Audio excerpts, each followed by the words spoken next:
Y yo ahora lo hago. Ujú.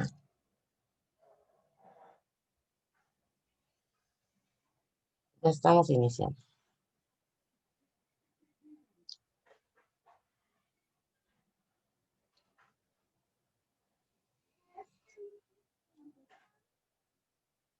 Buenas tardes. Buenas tardes. ¿Cómo está Jimena? Tardes. Kevin, ¿qué tal? ¿Todo bien? Bien, bien, gracias. Todo bien, profe. ¿Y usted? Bien, bien. Me Aquí, alegro. sobreviviendo. Mm. Que es lo importante en estos tiempos. Vamos a dar un par de minutitos para que se conecten los y las demás y comenzamos.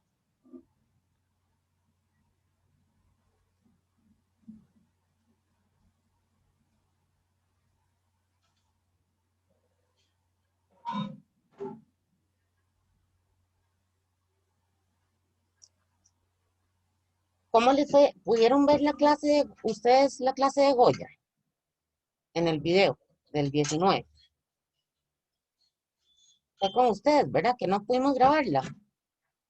Ujú, ujú.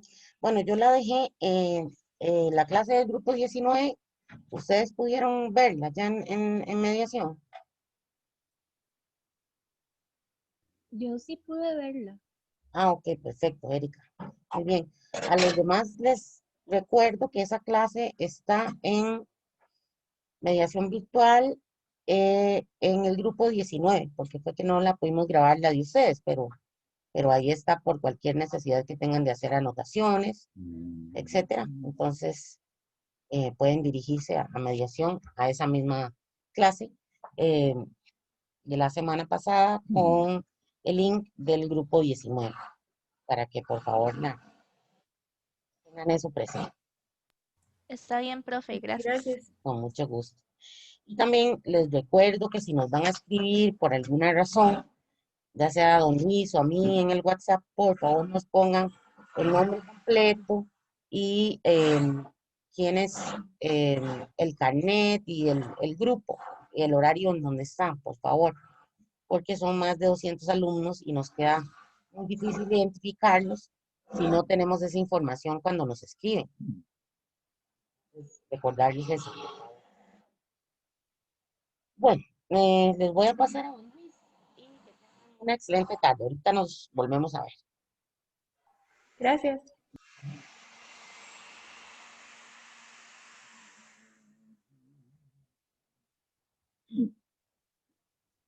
Buenas tardes, ¿cómo les va? ¿Me oyen bien? Buenas tardes, profe. ¿Todo bien? ¿Y usted? Bien, bueno, entonces me alegro de tenerlos ahí en pantalla. Hoy vamos a ver si hacemos un resumen de la estética musical de Richard Wagner. Wagner se escribe con W, y esa W en alemán suena labio dental. Con G, Wagner. Richard Wagner. La W en alemán suena así, labio dental, no gutural como ustedes están acostumbrados a pronunciarla en inglés. Y la estética musical de Wagner la vamos a tratar de resumir en esta lección. Ya veríamos si habría tiempo para dedicarle otra lección o por lo menos una parte de otra, porque este compositor, que es el más importante del siglo XIX, después de la muerte de Beethoven, es muy significativo para la morfología de la historia del periodo contemporáneo, la llamada edad contemporánea, que en esta morfología le estamos llamando macrociclo contemporáneo, que arranca de, como les he dicho ya en otras ocasiones, de el último tercio del siglo XVIII, simultáneo a la Revolución Francesa y el Imperio Napoleónico. Ya hemos dicho que esto de que al mismo tiempo existan acontecimientos revolucionarios de tipo social y político, como la Revolución Francesa,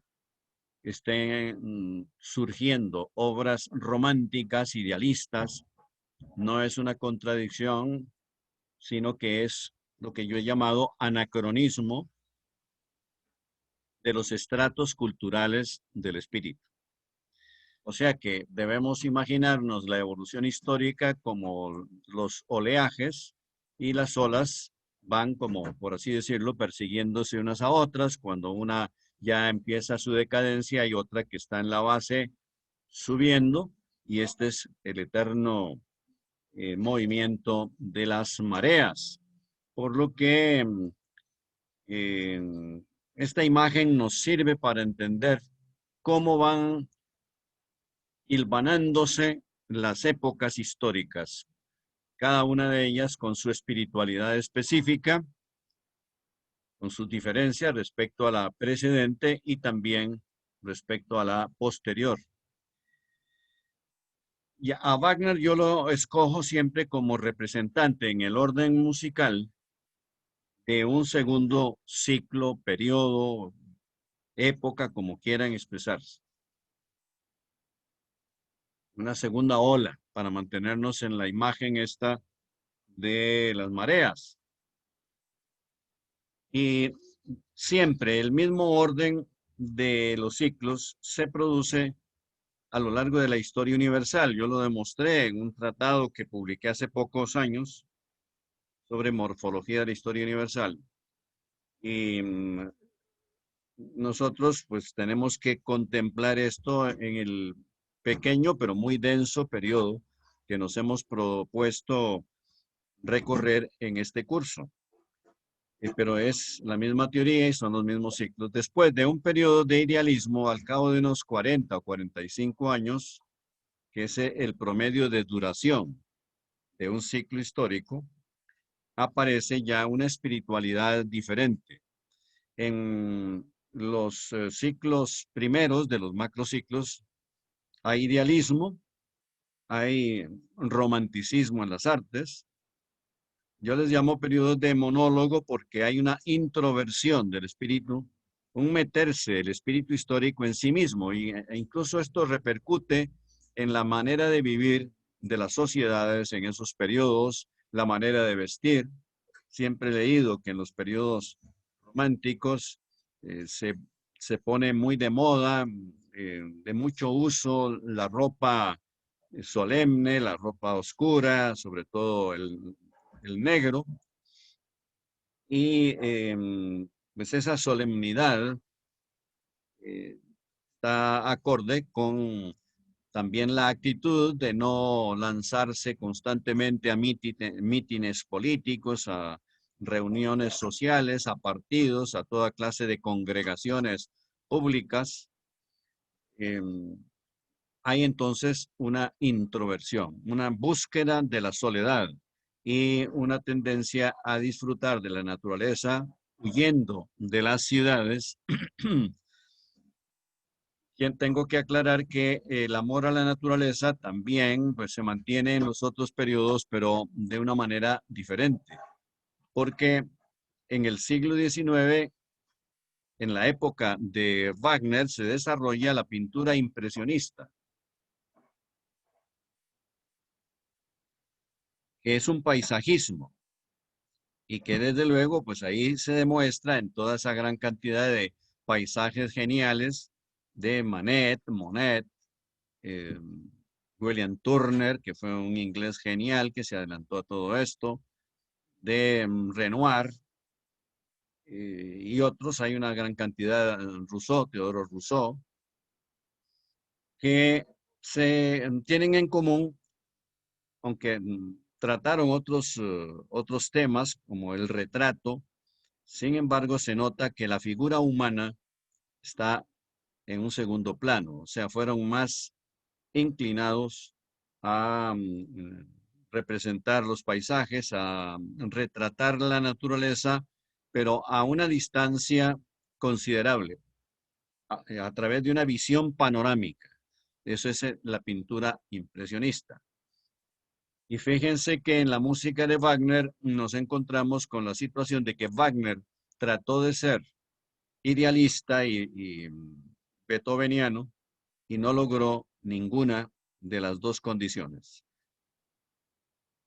En parte, pues hay romanticismo en Wagner, pero de una manera completamente distinta a la de Beethoven. Es un romanticismo que los especialistas en la obra de Wagner han llegado a la conclusión de que hace muchísimos años, ya desde el siglo XIX, ya a finales del siglo XIX, existía la clara interpretación de la música de Wagner como un clasicismo, como un neoclasicismo.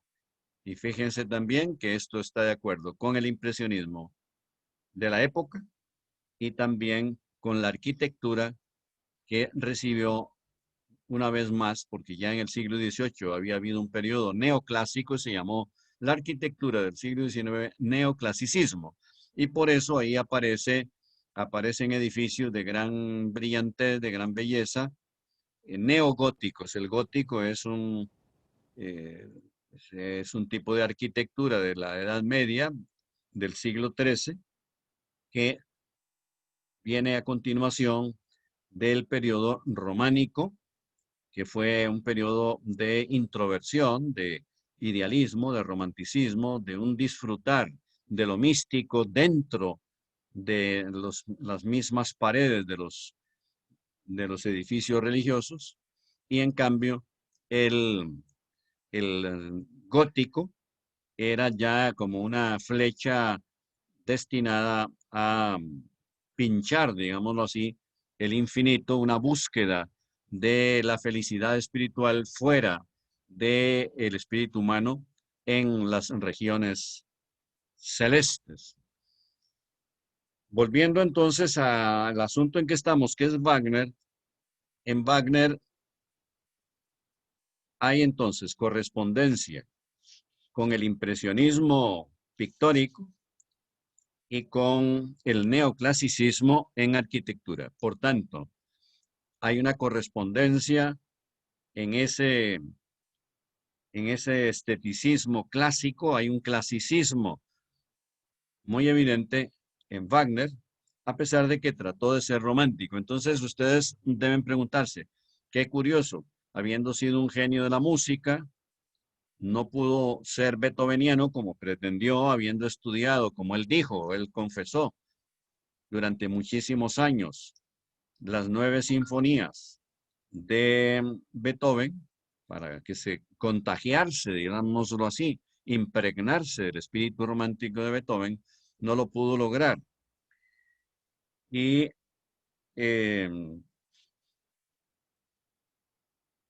eso se debe a que, y esto es muy importante que lo anoten ahí, yo siempre les pido que tomen sus apuntes, aunque nosotros les mandamos materiales en la semana sincrónica, que anoten ahí cuando yo les explico las clases, que tomen sus apuntes, porque los apuntes son lo más cómodo, lo más práctico para preparar un examen o para preparar, en este caso, el trabajito final que yo les voy a, o sea que ya estábamos de acuerdo en que les voy a pedir para la evaluación definitiva. Y que anoten ahí que Wagner nació Beethoven nació en 1770. Y Wagner en 1813. Quiere decir que hay entre Wagner, o sea, el año en que nació Wagner y el año en que nació Beethoven, 43 años de distancia. Y esa distancia es más o menos el promedio que yo he observado en la historia universal de duración de un periodo orgánico definido, de un ciclo histórico. O sea, cada ciclo histórico, cada periodo se define aproximadamente en unos entre 40 y 45 años, pero esto no es exacto. Hay flexibilidad en esto, hay periodos que se definen a los 40 años, otros que se extienden a más de 50 años, pero un promedio es aproximadamente de 40 a 45 años. Y esta distancia que hay entre Beethoven y Wagner es un ciclo histórico, por lo tanto, no podía ser la música de Wagner semejante en nada a la de Beethoven, porque se impone la espiritualidad de la época que a ambos les tocó vivir. Un genio, o sea, Beethoven, Wagner, quien sea, Stravinsky, nunca puede salirse de su propia sombra histórica, digámoslo así, de esa espiritualidad que lo está envolviendo, que lo está influenciando desde que nació. Todos, no solo los que pasan a la historia, sino que cada uno, todos nosotros también tenemos la influencia de la época que nos ha tocado vivir, porque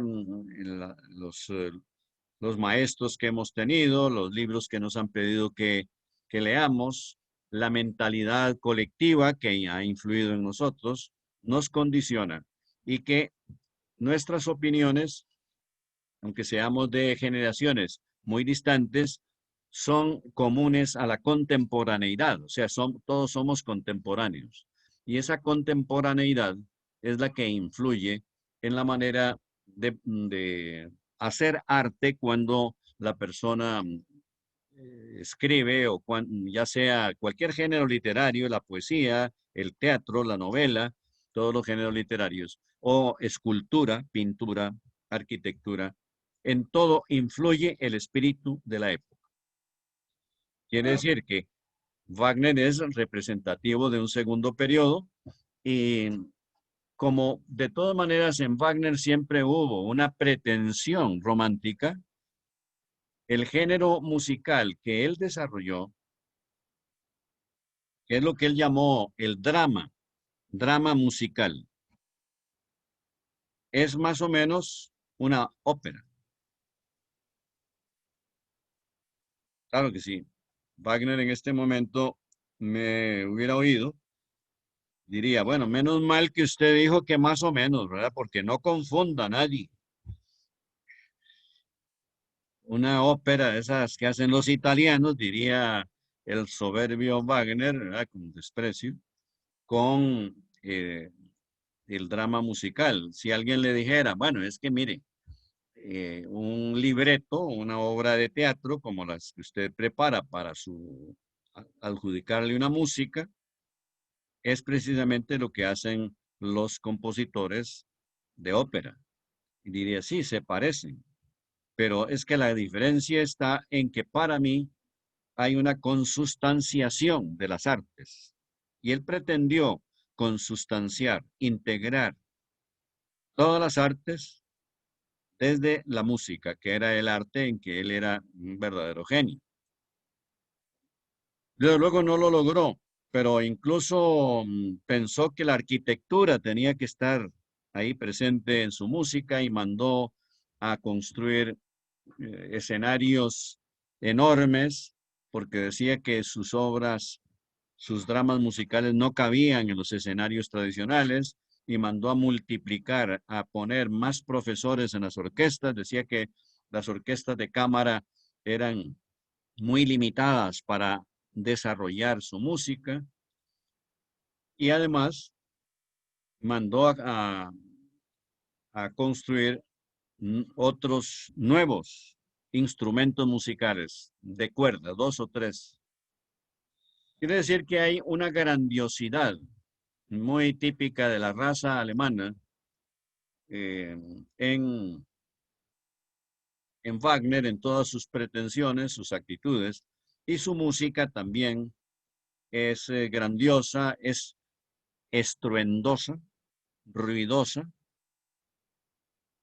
y por mi parte, pues tengo la opinión de que la música de Wagner, como también algunos críticos que la han estudiado muy a fondo, opinan lo mismo, que el problema de Wagner es que y por lo que no pudo ser suficientemente romántico es porque puso más desarrollo de su genio, o que su genio consistía fundamentalmente en la tecnología musical, más que en la inspiración poética. Pero los dramas musicales de Wagner son románticos por su contenido, no por la técnica musical que él les adjudicó. Son historias de amor frustrado, tragedias sentimentales, todas. Muy especialmente, por supuesto, algunas. El drama musical más importante de Wagner, y anótenlo ahí, es Tristán e Isolda. Es la historia de dos personas que se aman profundamente, que tienen que luchar contra la envidia, contra la rivalidad, porque Tristán tuvo que enfrentarse incluso ya al final de esa historia a un antiguo pretendiente que tenía Isolda, una pelea a muerte, y lleva la peor parte Tristán. Es curioso esto de que el arte de los periodos románticos, el de Wagner no es un periodo romántico, pero Wagner adoptó esas historias románticas que le gustaban mucho, pero su música no es suficientemente acorde, no encaja en el romanticismo, sino en el tecnicismo. Y toma las historias de la Edad Media, sobre todo la mayoría de los héroes germanos de la Edad Media. Por ejemplo, la tetralogía. Tetralogía significa una obra en 4 grandes secciones. La historia de los Nibelungos, ¿verdad?, que fueron los héroes germanos más llamativos de la Edad Media. Y hay otros dramas musicales de Wagner que les puedo recomendar. Por ejemplo, Lohengrin, Lohengrin, así como lo estoy pronunciando, Lohengrin, que es la historia de un caballero de Dios que desciende a la tierra para socorrer y salvar el honor de una mujer agredida por un canalla, por supuesto. Y ahí, ya resuelto el problema, habiendo huido el agresor, el caballero de Dios, pues siente atractivo, lógicamente, por la muchacha, y se supone que es un hombre joven, un héroe caballeroso, en fin, que además ha llegado a salvarla. Ella indiscutiblemente también se enamora de él. Pero ahí está un asunto interesante de estos dramas de Wagner, que son además expresión de un problema personal que tuvo Wagner. Wagner no creía en el amor verdadero, posiblemente por traumas de la niñez. Y tenía la tesis, él estuvo casado 2 veces y tuvo por ahí, como cualquier hombre, algunas aventurillas, pero posiblemente no le fue bien, o consideró, o era demasiado exigente, o andaba buscando la mujer ideal, cosa que es absurdo, completamente idiota, porque esa mujer no existe. Y entonces, pues estaba decepcionado, no satisfecho con los amores que había tenido, porque creía que el amor verdadero solo podía lograrse después de la muerte. Y es el caso, bueno, de Tristán e Isolda, pero en el caso de Lohengrin, ¿qué ocurre? Que se atraen los dos, el caballero de Dios y la mujer, representante del eterno femenino en la tierra, que no podían disfrutar de su amor porque él era un enviado de Dios, un caballero enviado por Dios para subsanar ese conflicto que había surgido, salvar el honor de una mujer en la tierra. Pero resuelto el mandadito de Dios, él tenía que regresar. Y se lo dijo así: disculpa, pero tú también me gustas y no puedo quedarme aquí. No soy de aquí, soy de allá, como hay una canción que dice eso. Y hay otro drama de Wagner que es todo lo contrario, que se llama Tannhäuser, que se escribe Tan con doble N, H, Auser con 2 puntos encima de la A. Tannhäuser es la pronunciación correcta en alemán. Y Tannhäuser es el caballero de Venus, así se le llama. El caballero mundano, vicioso, mujeriego, trasnochador, en fin, que tiene toda clase de amoríos y que de pronto se convierte en un caballero de Dios. Le aparece una vocación, será religiosa o espiritual, y habiéndose encontrado con una mujer totalmente diferente a las mujeres que había tenido, posiblemente un cierto ideal de mujer, pero tampoco eso resulta por la duda que tuvo siempre Wagner de si existía una mujer absolutamente verdadera en la relación amorosa. En una obra, y entonces se separan, no pueden disfrutarse. O sea, el caballero de Dios será que asciende o se interna en un eh, convento, o se dedica a la vida eclesiástica o a un monasterio. Por tanto, huye del mundo, habiéndose encontrado a una mujer supuestamente ideal, pero que él no la consideraba así o ya estaba transformado y no podía disfrutar de esa oportunidad que le daba el destino. Hay una obra de juventud que yo siempre la recomiendo de Wagner que se llama El buque fantasma, o lo que es lo mismo, El holandés errante. Der Holländer Fliegender se llama en alemán. Bueno, el holandés errante o llamado también el buque fantasma. Y es el caso, la historia también de la historia de un navegante condenado por el destino, digámoslo así como dirían los griegos, a navegar por todos los océanos hasta encontrar la mujer absolutamente fiel. Vean ustedes qué complejo más terrible debe haber tenido Wagner, tal vez desde la niñez, y la duda que debe haber sentido siempre. Porque cuando este holandés encuentra por fin en los mares del norte, en Europa, en Noruega, por ahí, en un puerto, una mujer, una muchacha que desde que lo ve, como supuestamente la muchacha había leído sobre la leyenda del holandés errante, que cuando lo vio dijo: ah, este es mi holandés errante y es que es el verdadero destino mío.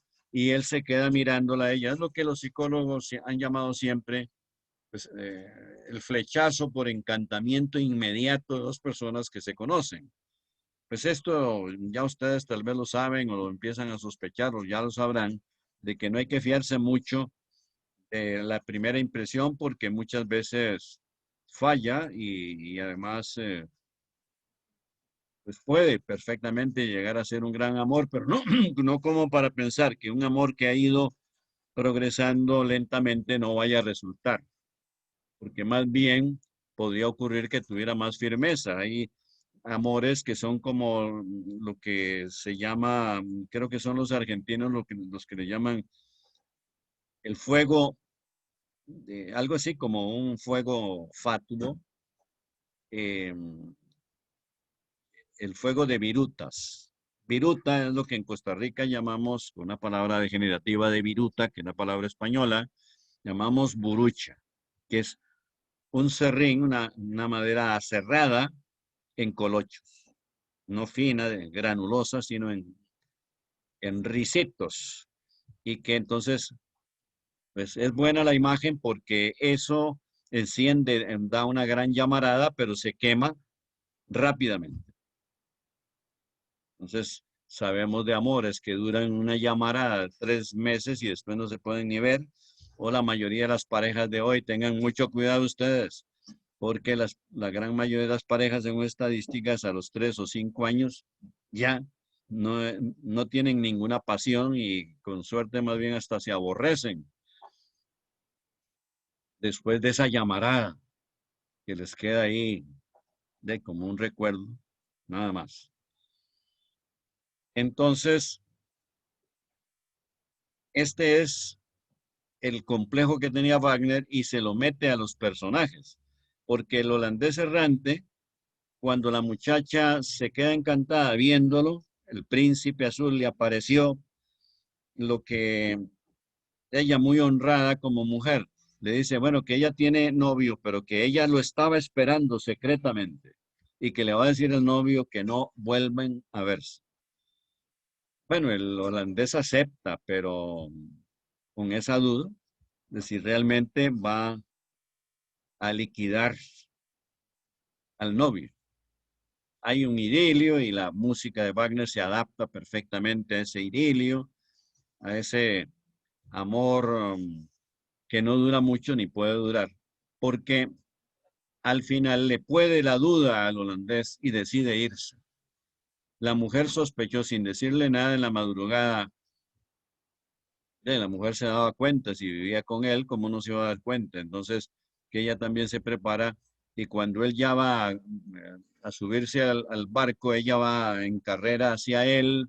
Los familiares también se alborotan, se despiertan, la persiguen, el novio, la mamá, el papá, todo el mundo, pero la mujer logra meterse en el barco, pero hay un oleaje poderosísimo y la descripción impresionista de Wagner es maravillosa. Todos los oleajes, las diferencias de marismas, todo eso está cromáticamente representado en la obra de Wagner.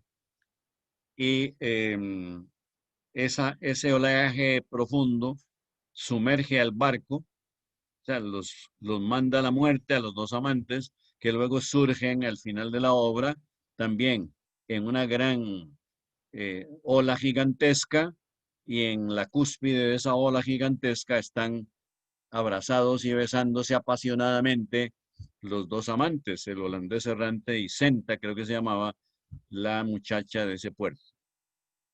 Eso es evidente que lo que quiere decir es que en la eternidad sí podían amarse de verdad, pero no aquí en la tierra. Todos estos me he detenido un poco en estos argumentos porque revelan que Wagner pues, escogió para sus dramas historias románticas, pero que su tecnicismo musical no es romántico, sino un neoclasicismo, y hay descripciones. Todo esto que estoy diciendo de El buque fantasma es un paisaje maravilloso, de gran cantidad de matices, de colores, como si se tratara y nos lo imaginamos, como si fuera un paisaje pictórico, es un paisaje musical, porque paisaje no es solo el visual, sino que también puede ser auditivo, como un paisaje por descripción musical. Y esto es este fenómeno de que lo que estamos escuchando nos influye en las imágenes visuales de nuestra imaginación, en que nos estemos imaginando un paisaje que está narrado a través de acordes musicales, es con una palabra que anótenla ahí y subrayenla, lo que se llama sinestesia, las dos con S, sinestesia, que se define como la influencia de un órgano sensorial en otro. Y luego al escuchar la música de Wagner, ya que y muchas otras, nos estamos imaginando cuando esa música es descriptiva de aventuras. Por ejemplo, la música de Wagner ha sido tomada como música de fondo para muchas películas. porque se adaptan a muy diversas escenas de cambios en que evoluciona el argumento, y esto es precisamente lo que se llama sinestesia, que el cine lo ha utilizado maravillosamente. Yo por eso sostengo que, y les recomiendo que cuando tengan tiempo en vacaciones, se lean algo de la historia del cine, porque es el arte que logró, la pretensión que Wagner tuvo con su música de integrar todas las artes, pretensión nada más, la logró muy posteriormente la evolución del cine en el siglo XX hasta el día de hoy. Porque en el cine se integran todas las artes que ha descubierto el ser humano. Todas, no se queda ninguna fuera. Y desde luego hasta en el cine mudo, pues ya había cierto fondo musical. No se concibe una película que no tenga un fondo, una banda musical, que es la que anima las diferentes escenas, y que los compositores, los directores de cine procuran escoger o mandan a componer una música a un compositor moderno que ellos consideren que podría hacer una partitura, y le da el esquema que se va a rodar, toda la historia, para que se adapte la música que va a crear, que se adapte a las diferentes situaciones que la historia de la película va a narrar. Se dice que, ya que hablé del cine, que es el séptimo arte, pero bueno, eso, el séptimo arte, yo creo que es una tontería que no se puede sostener, porque ahí evidentemente hay más artes. Podrían ser 9. Si nos ponemos con una lupa especial, podemos encontrar una numeración mayor. El número es lo de menos, pero en esa enumeración del séptimo arte no se está tomando en cuenta, por ejemplo, la fotografía, nada menos, que es un arte extraordinariamente importante, y sin el cual no hubiera habido cine, porque el cine empieza siendo una sucesión de fotografías, unas imágenes en movimiento. Por tanto, la humanidad tenía que pasar primero por descubrir la fotografía para poder después descubrir el cine. Pero además de eso, ya les digo que han sido integradas en el cine todas las artes habidas y por haber, y ahí está la gran importancia que tienen pues estas pretensiones que tuvo, por ejemplo, Wagner. Solo que Wagner no se podía imaginar lo que la humanidad iba a llegar a hacer al descubrir las máquinas kinetoscópicas, como les llamó Edison, el norteamericano Edison, que a veces es injusto que no se le mencione, porque el verdadero descubridor de la máquina, o sea, del cine en cuanto a máquina, y que le llamó kinetógrafo, o sea, la grabación del movimiento, fue Thomas Alva Edison, como tantos otros grandes descubrimientos que ustedes conocen, el fonógrafo, o sea, la grabación del sonido,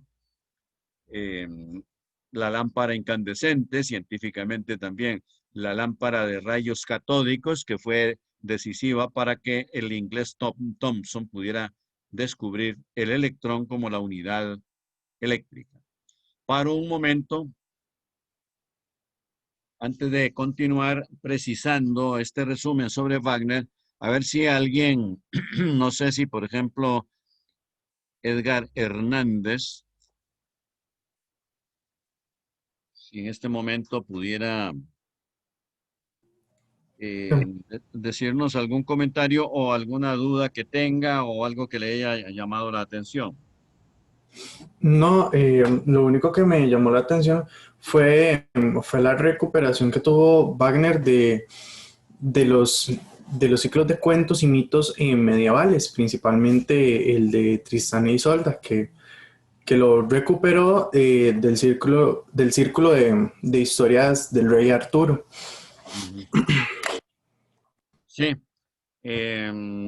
claro que sobre todo la mayoría de las obras de Wagner se refieren a los héroes germánicos, las tradiciones germánicas. Hay un tratado de la mitología germana que fue, él declaró que fue decisivo en la evolución de su arte, de Grimm, la mitología germana de Grimm, que se escribe con doble M. La última obra de Wagner está inspirada en el fenómeno de las cruzadas de la Edad Media. Se llama Parsifal. Es la historia de un cruzado cristiano. Recuerden por el colegio, porque este es un tema de historia universal del colegio, que las cruzadas pues eran organizaciones masivas de algunos nobles europeos que ya sentían que Europa era un continente muy pequeñito, querían ampliar su poderío territorial en Oriente, y entonces, como sabían que el estímulo máximo de su época era la religión, engatusaban a la gente diciendo que había que ir a Tierra Santa a rescatar el Santo Sepulcro de manos infieles que eran los árabes. Y desde luego fueron fracasadas las 7 cruzadas que hubo, con grandes matanzas. Los turcos acababan con la mayoría de los cruzados cuando atravesaban su territorio. Otros se morían de hambre y de sed. La primera que triunfó y llegó a Jerusalén y fundó pues, el reino latino de Oriente. Sin embargo, tuvo poca duración porque al poco tiempo los árabes volvieron a acaparar el famoso templo de Salomón en Jerusalén y siguió entonces. Pero además era una tontería de que el Santo Sepulcro estuviera ahí. La humanidad siempre ha vivido, sobre todo en el campo de la religión, de meras ilusiones. Una de las cruzadas, precisamente esa primera cruzada, llegaron extenuados al territorio que conocemos como Turquía y llamaron en la antigüedad a los griegos Asia Menor. Y la gran mayoría habían perdido la vida en el camino por una causa o por otra. Y en Antioquía, a alguien se le ocurrió que en una parroquia abandonada estaba la espada con la que el romano le había quitado la vida a Cristo para que dejara de sufrir en la cruz. Imagínense ustedes qué tontería más grande. Y todos los demás la creyeron, aquella mentira o aquella suposición simbólica, y les animó tanto que continuaron hasta llegar a Jerusalén. Bueno, una historia así es la que cuenta, la que recogió y elaboró Wagner para su drama musical último de su vida, que fue Parsifal. Y eso como comentario final para este comentario que ha hecho Edgar. No sé si alguna otra persona, todavía me falta decirles algunas cosas de la estética musical de Wagner, pero si alguien en este momento quisiera preguntarme algo o formular algún comentario.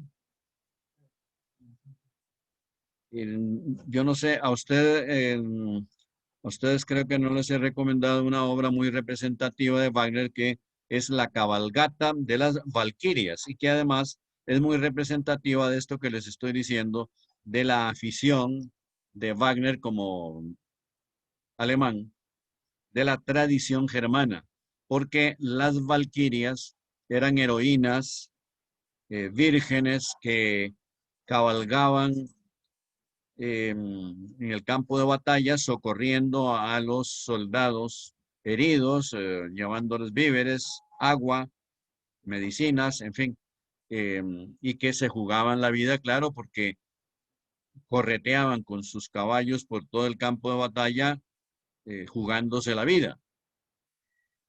y ese ejemplo de esa descripción y ambientalismo que hay en la obra de Wagner, para que ustedes vean que ya no es un romanticismo hermético, metido de introversión, sino que ya esa apertura del espíritu al mundo exterior, a la luz, a todos los matices cromáticos que la luz ofrece en el campo, y esto de que podamos representar personajes, desarrollar argumentos como las batallas.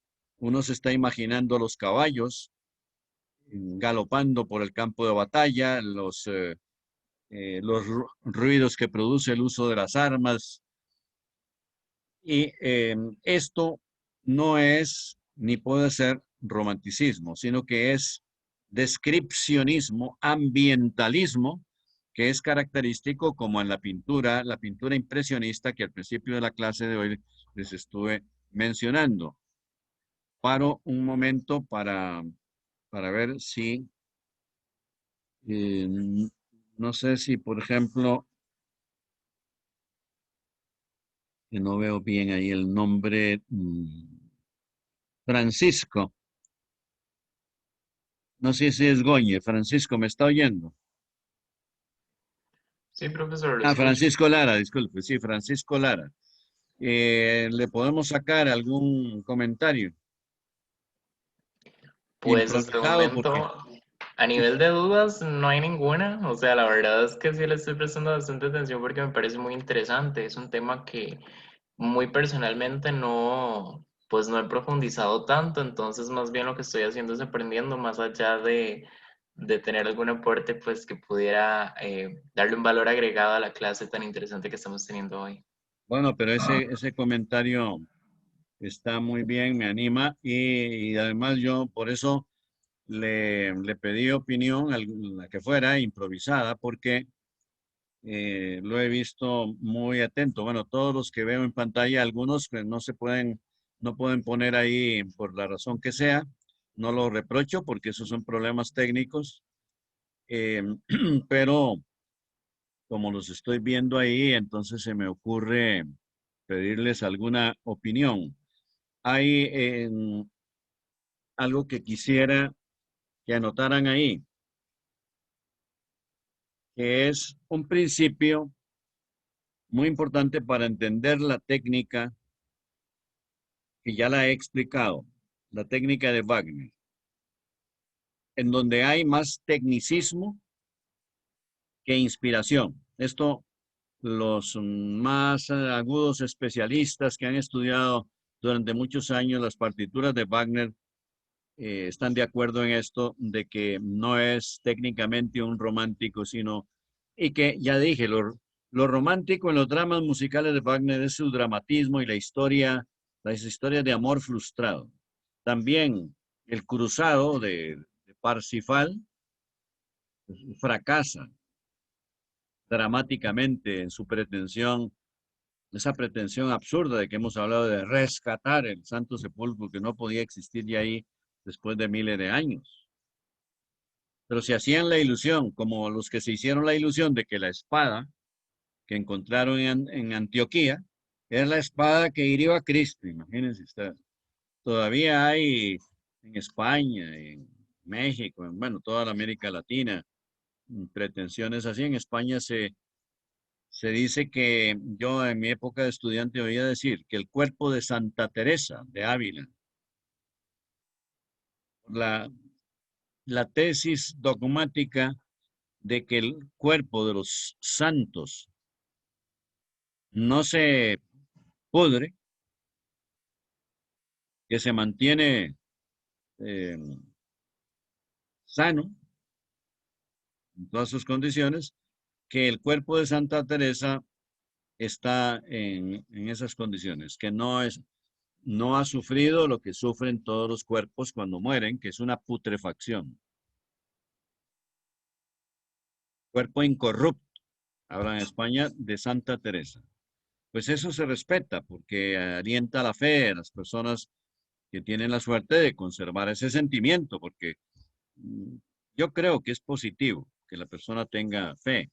Yo no la tengo, pero creo que Es un sentimiento que tranquiliza a las personas.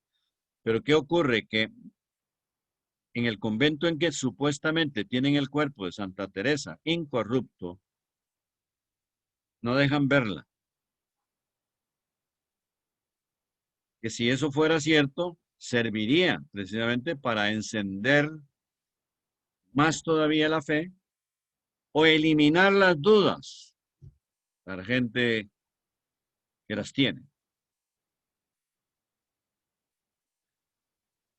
Entonces, no sé si le puedo pedir opinión a Sullivan. Que hay un reflejo ahí que no veo. Isabel. Isabel, ajá. Ah, bueno. Isabel, ¿usted quiere comentar algo de lo último que hablé? Que si quiere, lo de pues, la fe y Santa Teresa, eso, de cualquier aspecto que hemos tratado de Wagner. Perdón, apagué el micrófono. En realidad estoy igual que el compañero Francisco, que aquí yo no tengo idea de nada, pero estoy aprendiendo un montón. Me parece súper interesante todo lo que ha hablado. No La tiene ni manera que idea, habló, perdón, no tiene ni idea de nada en cuanto a qué. en cuanto a todo el tema, más bien como arte, así, música, pero me pareció súper interesante lo que habló sobre que la música de Wagner la tiene que incorporar mucho en el cine. El cine sí me gusta mucho, entonces me parece súper interesante. Ahora voy a tratar de prestarle atención a las películas cuando logre ver alguna para ver si Sí, noto eso, como logra incorporar como su música a escenas como mucho cambio, mucha evolución, digamos, del argumento, como dijo usted, pero me ha parecido súper interesante. sí, es que han tomado la música de Wagner en algunas películas de aventuras, sobre todo, porque precisamente son muy descriptivas, muy narrativas, y hay una gran variedad de matices. Entonces se adaptan a las diferentes escenas que desarrolla la película. O sea, eso comprueba de que la música de Wagner no podía ser absolutamente romántica. Lo son los argumentos, sí, ya dije, y son tragedias. Los periodos románticos y el de Wagner no era romántico y por eso él no pudo ser romántico. Ya dije esto también, de que el ciclo histórico se le impone al genio, no el genio, porque cuando un periodo resulta romántico, por ejemplo, porque todos los genios de diferentes campos resultaron románticos en su escultura, arquitectura, eh, música, en la literatura, la poesía, la novela, todo resultó romántico. Uno puede pensar, qué curioso que todos resultaron románticos. ¿Por qué? Se pusieron de acuerdo, cosa imposible. ¿No? Es porque todos estaban alimentados espiritualmente del mismo ambiente que vivieron desde que nacieron. Y entonces, pues, si es escultor o es novelista, poeta, lo que sea, resulta romántico si el romanticismo ha estado respirándolo, digámoslo así, toda su vida desde el kinder. No se puede escapar de ahí. Y Wagner, pues, tenía encima todo el espíritu de un nuevo ciclo histórico, no era el mismo de Beethoven, los distanciaban 43 años y por eso la música de Wagner técnicamente descriptiva, ambientalista, son paisajes, lo que nos ofrece la música de Wagner que acompañan a los dramas, a las escenas donde se mueven los personajes. Pero desde luego estamos en un ambiente, mientras que en Beethoven hasta hay una sinfonía de Beethoven que, como yo ya les hablé a ustedes en el curso de Beethoven, tal vez recuerdan algo de que les recomendé la sexta sinfonía de Beethoven, que se conoce como Pastoral, que es un paisaje también, pero es un paisaje romántico. Hay algo de descripción porque es imposible que no lo haya, pero todo eso nos mete más en nuestros sentimientos. Y desde luego que uno se puede imaginar los pastores, la lluvia que de un momento a otro resulta torrencial, que se encapota el cielo porque hubo un movimiento de nubes y un chaparrón como estos que nosotros hemos visto toda nuestra vida en el ambiente tropical nuestro. Y todo eso está en la pastoral de Beethoven, pero es un paisaje espiritual que Beethoven no visitó la naturaleza para poder inspirarse, sino que se metió en sí mismo, en sus sentimientos, para reconstruir todo ese paisaje. O sea, de un mismo tema puede ser tratado de una manera romántica, en este caso el paisaje, con pastores, con los diferentes animales que huyen del torrente hacia las guaridas, o se puede tratar como un paisaje visto panorámicamente, como a través de un viaje, ¿verdad? En que contemplamos el paisaje, pero no podemos detenernos detalladamente y no sabemos qué árbol tan bonito estaba por allá en la lejanía. Eso es el impresionismo pictórico. Y las descripciones de Wagner, por ejemplo, en la cabalgata de las Valquirias, es eso, imaginamos muy claramente, como si fuera una pintura que tenemos enfrente, a todas a esa llanura con los ejércitos y con las heroínas desnudas a caballo, socorriendo a sus compañeros soldados. Tema maravilloso que Wagner lo toma de las tradiciones germanas. El principio que quiero darles ya para terminar hoy, por lo menos lo que quería darles, y que ustedes me comenten algo o me pregunten algo antes de irnos, para que después la asistente, doña Cintia, revise la lista a ver si alguno tuvo o alguna tuvo algún problema. El principio, anótenlo así, lo dicto despacio para que lo anoten ahí en el cuaderno. Visualización del sonido y sonorización de las formas visuales. Visualización del sonido y sonorización de las formas visuales. Esto es como una definición de lo que hemos llamado ahí, espero que anotaran en el cuaderno la palabrita sinestesia. Hay un intercambio y transfusión de elementos de diferentes órganos sensoriales, porque ya les había dado la definición de sinestesia como la influencia de un órgano sensorial y en otro. Si oímos algo, es acústico, nos entra por el oído y nos anima la memoria, los sentimientos, las imaginaciones de origen visual, o sea, las imágenes de origen visual que tenemos ahí y que son las que nos permiten coordinar lo que hemos oído con las correspondientes imágenes de ese ambiente que ha descrito la música que hemos oído.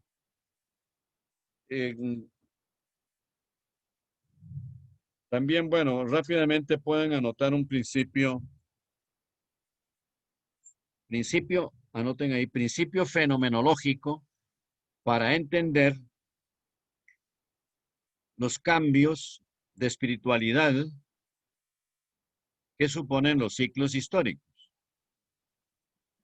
El principio fenomenológico para entender los cambios espirituales que traen los ciclos históricos. Y es este. Al principio puede ser que no lo entiendan, pero si luego lo mencionan, lo piensan, y además yo en otra oportunidad puedo explicar más rápidamente esto. Percibir ya se sabe que es a través de los sentidos, ¿no? Captar a través de los sentidos. Percibir es propiamente no pensar. Y pensar es propiamente no percibir. Eso puede ser un ejemplo en lingüística de lo que se llama retruécano, pero bueno, no quiero complicarles más la vida con esto, pero bueno, para que les quede ahí rebotando en la memoria, que esta frase es como un retruécano. O sea, son dos frases contrapuestas, pero que tienen los mismos elementos. Percibir es propiamente no pensar y pensar es propiamente no percibir. Los mismos elementos y son frases contrapuestas. ¿Y qué significa eso? Que hay periodos donde predomina la percepción sensorial. Moderadamente en los periodos segundos de realismo moderado y extremadamente en los terceros periodos. En los primeros periodos, que son los de idealismo, predomina el pensamiento sobre la percepción. En Beethoven predomina la subjetividad. En Wagner predomina la percepción, por todo lo que hemos visto hoy. Entonces yo creo que les sirve a ustedes. Rápidamente, ¿qué me diría María Paula Loría? Que noto que está captando todo. Muy rápidamente para ver si pasamos lista. Bueno, Percibir y pensar, contrapuestos.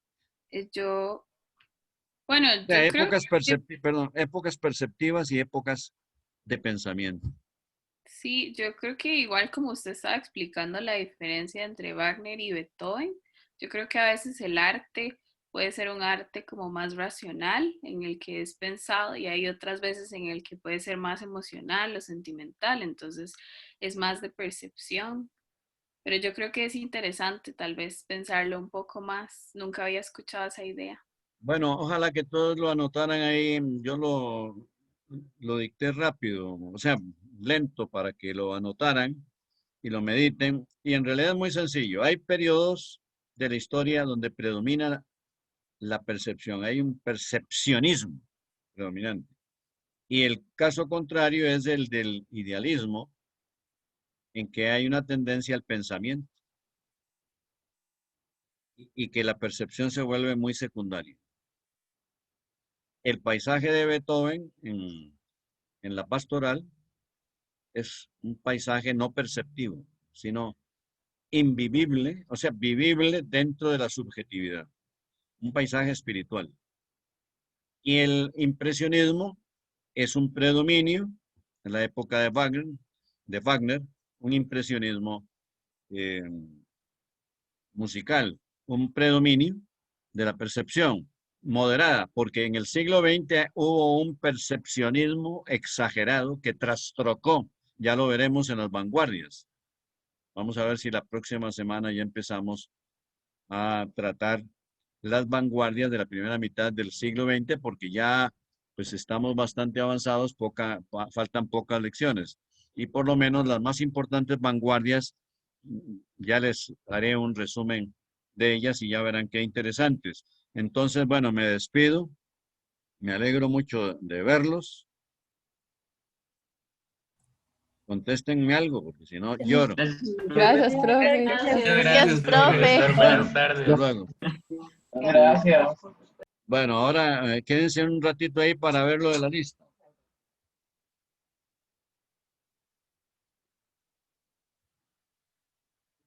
¿Qué nos hicimos nosotros? ¿Dónde estamos? No veo nuestra cámara, qué extraño. A ver, ¿qué pasó aquí? Bueno. Es que se pasó de página. Ya, ahora sí. Profesora, Aquí estamos ya para terminar con la lista de hoy. profe, Sí, disculpe, dime. profe, es que tengo que salir como a las ya porque tengo una actividad académica ahora de la U, entonces no sé si podría apuntar mi nombre Sí, en la lista. Daniel, yo lo apunto, José Daniel García. Muy bien. Listo, muy amable, gracias. Permítame un segundo.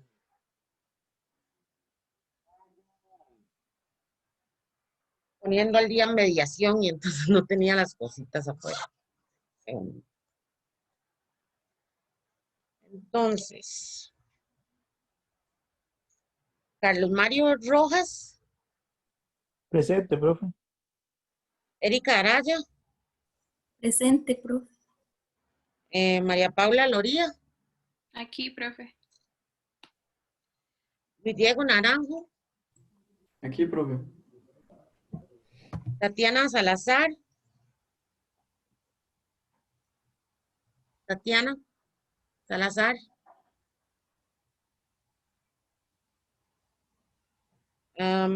Kevin Arias, Presente. Daniel Bolívar. Presente, profe. Bien, gracias, Daniel. María Paula, no, Paula Frer. Presente, profe. Gracias, Paula. José Daniel García. Creo que él fue el que acaba de apuntar, el que Ah, dijo sí, que es se tenía cierto, que ir. cierto. Gracias. Nicolette Horkins. Ella había mandado un mensaje por el grupo que tenía problemas de internet. Ah, sí, lo vi también. Gracias, a Isabel. Natalia Sosa. Presente. Gracias, Natalia. Isabel Sullivan. Presente. Catalina Aguilar. Presente. Evelyn Arguedas. Evelyn Arguedas. Jocelyn Calvo. Jocelyn Calvo. Oscar Campos. Presente. Hola, Oscar. Edgar Hernández. Presente. Edgar. Jimena Lara. Jimena. Aquí, presente. Francisco Lara. Buenas tardes, aquí estoy Ujú. presente. Gracias, Francisco. Sebastián Loría. Aquí estoy presente. Michelle Murillo. Presente. Gracias, Michelle. Steven Núñez. Gracias, Steven. Monserrato Toya. Presente. Hola, Monse. Hola, Monse, ¿cómo estás? Bien, ¿y usted? Bien, gracias. Mariana Solano. Presente. Ujú. Erika Torres. Presente. Ujú. Erika, ya me acostumbré a la lista. Sí. Daniela Garbanzo. Hola, presente. Gracias, Daniela. Bueno, ahí en el grupo y en mediación les mandé las Valquirias y el holandés errante para que se lo vean para la próxima clase virtual. Y también ahí en mediación ya les estoy poniendo el texto que tienen que leer. Entonces, ahí lo van a tener. Sin embargo, yo en WhatsApp lo subo la próxima semana. Entonces, los que quieran ir adelantando en mediación, ahí sí está ya disponible. Y las que quieran ir adelantando. La clase hoy súper interesante. Profe, que De tenga buena acuerdo, tarde. profe, gracias. Tanta Gracias, Wagner, profe. me alegro que a Gracias. ustedes también. Nos vemos entonces en 2 semanas y que estén muy bien. Igualmente. Gracias, Igualmente. igualmente. Bueno. Profe, Ajá. buenas tardes. ¿Cree que podría quedarme un par de minutos para conversar algo con usted y con don Luis, si es posible? Bueno, Luis no está, pero si Bueno, gusta no hay me problema. dice. Ajá. La cuestión es que, vamos a ver, para hacer corta la historia, yo trabajo y estudio y para la próxima semana me cambiaron ya el horario de trabajo, ¿verdad? Yo me había matriculado en este horario porque era el que me venía súper bien, pero desafortunadamente, bueno, ya me van a cambiar el horario y ahora me choca con los jueves. Ok. Yo estaba revisando, ¿verdad?, qué opciones podía yo tener, ¿verdad? Y pensé en el grupo que se reúne los martes a las 3 de la tarde, más o menos, a la 1 de la tarde, creo que hay igual un grupo para la 1 y otro para las 3 de la tarde, si no me equivoco. Correcto. Ujú.